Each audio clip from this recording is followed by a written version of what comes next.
আসসালামু আলাইকুম। নতুন আরেকটি ব্লগে আপনাদের সবাইকে স্বাগতম। আর কি বলবো, মায়ের বাসায় এসে মানে কোথায় একটু আরাম করব বা সবার সাথে একটা ভালো সময় কাটাবো, এখানে এসে মা ছেলে দুইজনই অসুস্থ হয়ে গেছি।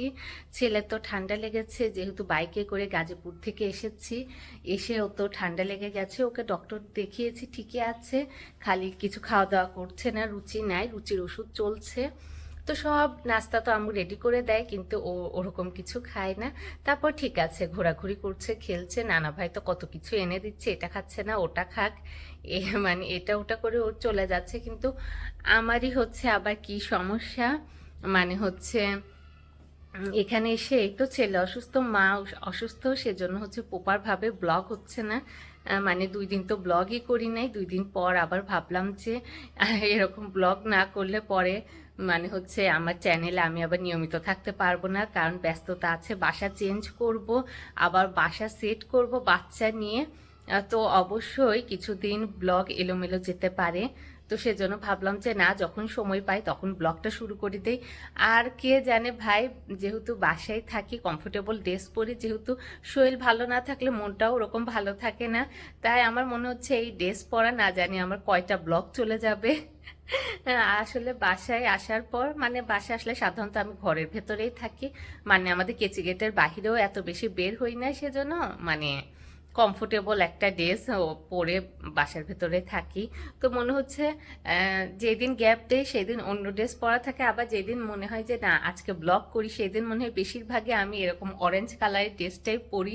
এখন কে জানে, আমার মনে হচ্ছে যে আমার এই বাসায় থাকা অবস্থায় আমার এই ড্রেস পরায় সব ব্লগ না চলে যায়। তো এই হচ্ছে অবস্থা।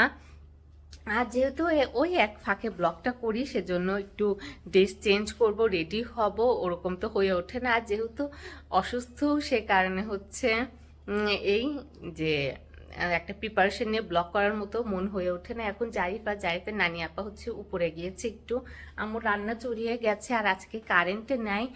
আব্বু কয়েকবার হচ্ছে মাইকিং শুনেছিল, কিন্তু আব্বুর বলতে মনে ছিল না, সেজন্য সকাল সকাল তো আব্বু আম্মু গোসল করে নিয়েছে, আমি করি নাই, যে থাক আমি প্রতিদিনই করি। আর আমার ওয়াশরুমে আমি 2 বালতি পানি ভরে রেখেছি, ওটা দিয়ে আমার জারিফের আমাদের দুজনেরই হয়ে যাবে।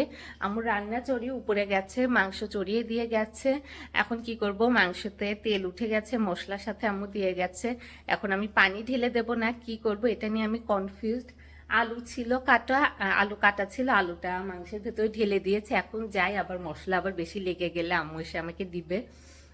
তো সেজন্য দেখি একটু নাড়াচাড়া করি, গরম পানিও আছে, যদি পানি দরকার হয় তো পানি ঢেলে দেব। আর সকাল সকাল আমি নাস্তা খেয়েছিলাম, আর আমার কি বলবো, মানে হচ্ছে এক রাত আগে হচ্ছে আমি হচ্ছে সেন্সলেস হয়ে গিয়েছিলাম। তারপরে আব্বু আম্মু, তারপরে বাসার সবাই, আমার ভাই মিলে মাথায় পানি দেয়, তারপর আমার জ্ঞান ফেরে। আসলে বাচ্চার জন্য আমি নিয়ম করে খাওয়া দাওয়া করে নেই, যে বারবার ব্লগে বলি, সেটা ওই বাসায় হয়নি, এই বাসায় হয়েছে, যে দুর্বলতার কারণে আমি অজ্ঞান হয়ে গিয়েছিলাম। এরপরে মাথায় পানি টানি ঢেলে মানে একাকার অবস্থা, মানে অজ্ঞান হওয়ার অভিজ্ঞতা আমার আছে, ওইটা পরে বলবো, আগে মাংসটা একটু চেক করে নিই। কারেন্ট নাই, যেহেতু অন্ধকার, আর এই ঢাকনা খুলতে যে বারবার আমার হাতে লেগে, হাতে কয়েকবার যেন ছেঁকা খাচ্ছি, সেটা আর কি বলবো। এই যে এখন একটু পানি দেওয়ার দরকার, তারপরও দেখি আম্মু যদি এর ভেতরে চলে আসলো না, আমি দিয়ে দিচ্ছি। চুলা কমিয়ে রেখেছি, একটু থাকুক।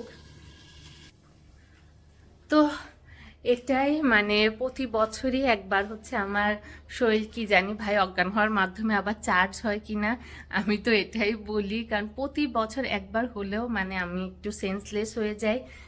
মানে এটাই মানে হয় আমার এরকম হিস্টোরি এখন হয়ে গেছে। তো আসলে শরীর নিয়ে গাফিলতি করা ঠিক না। তো ছোটখাটো ব্যাপার হলে পরে তো আমি ঝটপট ডক্টরের কাছে চলে যাই, ছোটখাটো না, মানে আমার কিছু হলে আমি ঝটপট ডক্টরের কাছে চলে যাই।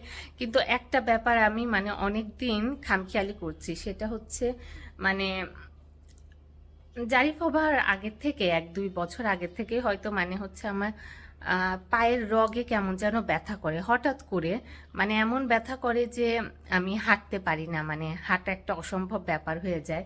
তো কিছুদিন থাকে, এরপরে আর নাই, গায়েব হয়ে যায়। তো সেজন্য মানে যখন থাকে তখন তো খুবই অস্থির। তো এলাকার ফার্মেসি থেকে ওষুধ খেয়েছি, তারপর মানে শুধু প্লেন নাপা খাই, ওটাও কয়েকদিন খেলে পরে ব্যথা চলে যায়। এরপরে ভুলে যায় যে একটা নিউরোলজির ডক্টর দেখানো উচিত, রগের ডক্টর দেখানো উচিত। তো এটা ভুলে যায়। তো এবার তো আমার অবস্থা দেখে আব্বু আম্মু সবাই ভয় পেয়েছে। তো আব্বু বললো যে না, এবার ভালো একটা ডক্টর দেখানো উচিত। আসলে ওনারা নিজেদের ক্ষেত্রে ডক্টর মানে হচ্ছে এড়িয়ে চলে, কিন্তু বাচ্চাদের হলে পরে তারা ডক্টরের কথা মানে সব সময় আগে আগে বলে যে না, খামখেয়ালি করা উচিত না, ডাক্তার দেখানো উচিত। তো দেখি আমার মানে এমন হয়ে গেছে যে অসুস্থ প্লাস হচ্ছে আবার বাসা চেঞ্জ আছে, গোছ গাছ না হয় রইল, মেন হচ্ছে বাসা চেঞ্জ আছে এইটা। এখন আবার গাজীপুর যাব, সব প্যাকিং করে নিয়ে আসবো, তারপর বাসায় রেখে না হয় আস্তে ধীরে গুছাতে পারবো। তো এটার জন্য এখন ভাবছি, এখন মানে টাইম একদম মানে অল্প। আর এই তো একদিন দুদিন পরই গাজীপুর যাব। আজকে কি, আজকে যেদিন ব্লগ করছি আজ হচ্ছে সোমবার, সোমবার নাকি আজকে, হ্যাঁ আজকে সোমবার। আর একদিন পর যাব, বুধবার হচ্ছে বাসায় যাব, যে আব্বু আর আমরা মিলে প্যাকিং ট্যাকিং করে নিয়ে আসবো। তো সেজন্য এখন এই একদিনের ভিতর আবার কি ডক্টর দেখাবো, ডক্টর যদি কোনো আবার টেস্টে দেয়, তো সেজন্যই হয়তো এখন আবার এই যে সকালে একটু নাপা খেয়েছি, সেজন্য হচ্ছে এখন আবার হাঁটা চলা করতে পারছি, ব্যথা নেই। এখন দেখা যাক আবার সারাদিনে ব্যথা ওঠে কিনা। আর এদিকে মাংসে সত্যি একটু পানি দিতে হবে, এই যে কেমন একটা পোড়া পোড়া একটা গন্ধ চলে এসেছে। তো এখানে আমি পানি অ্যাড করে দিয়েছি। তো পানি দিয়ে চুলাটা একটু বাড়িয়ে দিয়েছি, হালকা একটু বাড়িয়ে দিয়েছি, আবার একটু কমিয়ে দেই। তো এটা থাকুক। আর এদিকে যে আম্মু কাটাকাটি করছিল, তো জারিফ বিরক্ত করছিল, তাই জারিফকে নিয়ে আম্মু একটু উপরে, একটু আমাদের উপরে ভাড়াটিয়াদের ওখানে বাচ্চা আছে, তো ওখানে একটু গিয়েছে। আম্মুও কথা বলছে, জারিফও বাচ্চাদের সাথে হয়তো একটু খেলাধুলা করছে। তো এই কি আর বলবো। তো আমি যখন সেন্সলেস হয়ে গিয়েছিলাম, বা হওয়া পর্যায়ে আমি যখন মানে বুঝতে পারছিলাম আমার খুবই খারাপ লাগছে, তখন আমি আমার রুম থেকে এখানে এসে আম্মু আব্বুকে ডাকছিলাম যে আম্মু আম্মু আমার ভালো লাগছে না। তারপর ঘুমের ভেতরে আম্মু আব্বু তাড়াতাড়ি উঠে এসেছে, উঠে এসে তারপর আমার মাথায় পানি টানি দিচ্ছিল। তো তারপরে আমার ভাই হচ্ছে এরপরে তো সকাল সকাল অফিসে চলে গিয়েছিল, বাসায় এসে পরে দেখে যে আমি হাসাহাসি করছি, রান্নাঘরে আমার সাথে কথা বলছি। তো এরপরে ও বলে ও না একদমই যায় অবস্থা, এখন আবার হাসাহাসি করে কে। তারপরে আবার ওই আমার ওই একটা ডায়লগ নিয়ে কতক্ষণ আমার সাথে মজা করলো যে আম্মু আমার ভালো লাগছে না, আমার ভালো লাগছে না। তো আসলে যখন অসুস্থ হই তখন বোঝা যায় যে আসলে মানে কি, মানে ওই সময় এখন তো হাসাহাসি করছে, কিন্তু ওই সময় আমার মনে হচ্ছিল, আমার মনে হয় ওই দিনই শেষ দিন, আমি মনে হয় মারা যাচ্ছি, এরকম একটা অবস্থা, খুবই খারাপ লাগছিল। তো এটাই আসলে, একটা কাজের মাঝখানে যদি শরীর স্বাস্থ্য ভালো না থাকে তাহলে এর থেকে কষ্টের আর কি হতে পারে। তো দেখা যাক কি করি। আর সকালবেলা একবার নাস্তা করেছি, জারিফের নানি আপা হয়তো এখন আসছে, তো ভাবছি এখন আর একটু, ও বাবা পা এখন একটু ব্যথা করছে, তো মাঝে মাঝে একটু জিলিক দিয়ে উঠছে। তো সকালে একবার হচ্ছে নাস্তা করেছি, তো এখনো এখানে আছে নাস্তা। তো এখানে আছে পরোটা, তারপরে মাংস, সবজি। তো ভাবছি একটা পরোটা এগুলো দিয়ে আমি খেয়ে নিই। আর ওইদিকে জারিফের নানি আপা ওই যে নামছে। একটা বাচ্চারও হচ্ছে হঠাৎ করে পড়ে যে টাইলসে মাথা লেগে মাথা কেটে গিয়েছিল। তো আম্মু আব্বুরা যে বাচ্চাকে ফার্মেসি থেকে মেডিসিন টেডিসিন লাগিয়ে দিয়ে এসেছিল, তো ওই বাচ্চাকে আম্মু দেখতে গিয়েছে। তাহলে ঠিক আছে, এখন একটু খাওয়া দাওয়া করে নিই। এখানে কে, জারিফ? ওরে বাবা আস্তে লাগালো, আরে